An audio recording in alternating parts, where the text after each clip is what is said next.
From an outsider's perspective, the case against Josh Duggar seems very straightforward.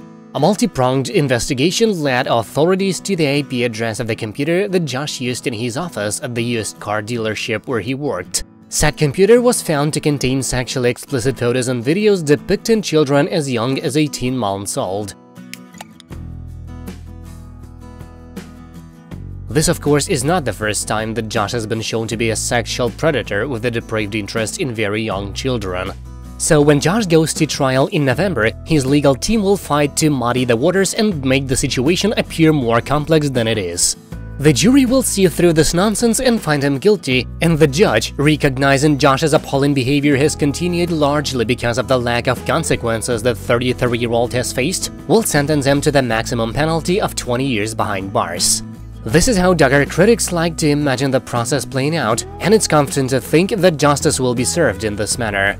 But whenever Jim Bob Duggar is involved, you have to anticipate some sort of sketchy attempt to game the system and secure the best possible outcome for his offspring, especially when doing so might allow JB to save his own reputation.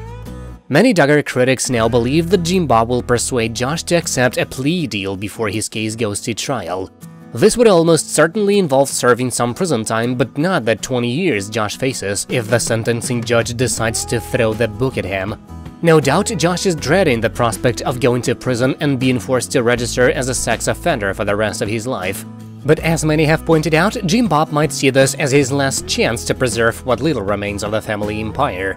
Pointing to one of the many articles that have been written about Josh's upcoming trial, one Reddit user suggested that Jim Bob will pressure his eldest son to plead guilty in order to spare the rest of the family months of negative press. And this right here is a prime example of why I think Jim Bob will do absolutely any and everything to avoid Josh taking this to trial, a Reddit user noted. Josh goes to trial, there are going to be days and weeks of articles like this, the commenter continued. Specifics coming out, every detail written about, anything there is to know about what growing up in the Duggar house and IBLP was really like outside of the TV cameras. If Josh takes the plea, he'll be able to avoid completely crushing what's left of the Duggar empire, another Reddit user chimed in. I do for my own selfish reasons hope for this all to go to trial so we can just see the whole facade of the Duggar family fall. Josh's lawyers have had the start of his trial pushed back from July to November, ostensibly so that they would have more time to prepare. But some critics think Jim Bob just wanted to buy more time to nudge his son toward taking a plea deal. Josh's lawyers might even be siding with Jim Bob, as it seems impossible for Josh to beat these charges. But like all Duggars, Josh believes that God is on his side at all times, which might be enough for him to take his chances in court. That's it for now, thank you for watching, please subscribe to stay tuned.